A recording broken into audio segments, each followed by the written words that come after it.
Ассаламу алейкум туғандар, қандайсыздар? Назарыңыздарда қайрадан эле базар жоқ каналы. Бүгін 4 май 2023 жыл мен Бишкек шаарынын түштүк тарабы Кашкабаш айылынан сіздерге бир сатылуучу үй көргөзмөкчүмүн. Биринчи болуп баруу жолун түшүндүрөйүн. Азыр мен турган жер Южный магистрал жана Барпалкуловдун кесилишиндеги круговойдо турам. Тугандар, ошол жерден сиздер бир аз эле батышты карай барып, сол тарапка карай келсеңиздер, бул жагы Кашкабаш айыл болуп калат. Анан бул жакка чейин жүргөн маршруткалар бар, жана бул жерден эле жүргөн маршрутка таксилер бар тугандар. Мына ушундай. Анан дагы жакшы жери бул жерде жакын карапта мынакей чоң базар курулуп атыптыр тугандар. Алып койсоңуздар базарга деле үйүңүздөр жакын болуп калат.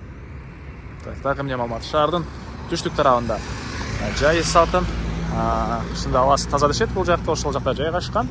Эми барып калган маалыматтарды бир чекеден берейин тугандар. Мынакей тугандар, келүү жолун түшүндүргөнчө бүгүнкү чыгыштагы сатылуучу үйгө да жетип келип калдым. Дарек проект уюму 23А дарегинде жайгашкан. Мынакей жолду көрүп турасыздар. Орто кеңдикте электр энергиясы бар. Прожекторлор орнотулуптур тугандар. Анан бул жактагы Турсуналиев көчөсү менен түз эле түшүп, оң тарапка бурулсаңыздар, катардагы экинчи участок, экинчи дарбазада мынакей сатылуучу бүгүнкү чыгыштагы үй жайгашкан тугандар. Мынакей бул дарбазасы. Андан айры киргенде эле мындай узун машина койгонго жай, навес кылсаңыздар деле болгодай көрүнөт негизинен.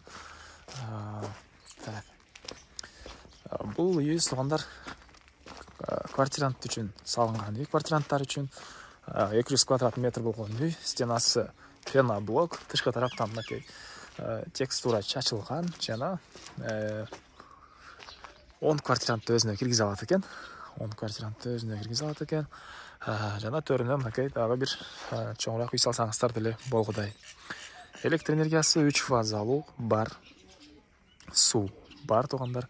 Тегеренте мынакей короосуз забор пескоблок менен болгон. И ар бир квартиранын ичи бир бөлмө жана душу эмеси бар экен. Азыр ички тараптарына бир чекеден көргөзөйүн. Так. Мектеп боюнча айтсак, жалдын жана селекциянын мектебине барышат.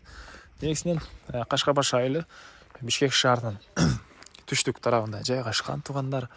Абасы таза, жакшы айылдардын бири.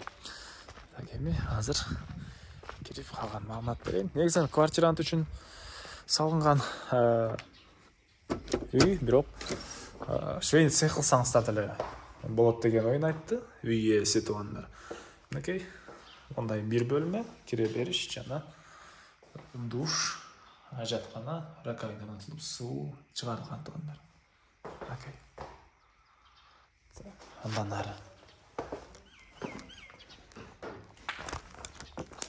Бул жакта экинчи ачып кеткен тепкичтер. Ар бир бөлмө ушундай окшош баары тугандар. Окей. Окшош. Элери окшош. Так. Ар бир квартиранттын өз-өзүнө счетчиктер орнотулган. Счетчиктер орнотулган тугандар. Анан 2 септик. Бул жакта бир септик, ал жакта дагы бир септик мынакей. 2 септикке куюлат. Экинчи этажына бир көргөзө кетейин.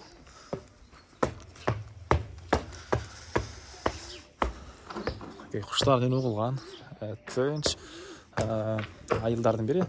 Анан буюрса жакын кыракта, бул жакта Южный магистрал, анан Барпалкуловдун көчөсүнүн кесилишине көпчүлүгүңүздөр көп жүрсөңүздөр керек, контейнер менен оролуп, жаңы базар түшөт экен тугандар. Ошол жерге бул мынакей айылдын бийирээктен көрүнүшү. Экинчи этажында бир бөлмөсүн көргөзүп кетейин. Пулдор ламинат. Кириш сол тарапта душ, ажаткана, раковина.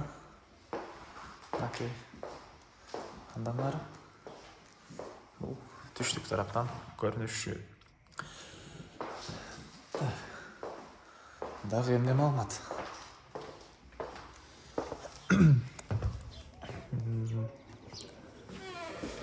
Документтер боюнча айтсак, кызыл китеби бар экен, 4,5 соток болгон жер участок туганда. Участогы 4,5 соток. Так, бұл үйдің басы $77,000 сұрап жатыр иелері. Анандағы сөйлеуші болады. Есім номерін экранға есетел деп қалтырам.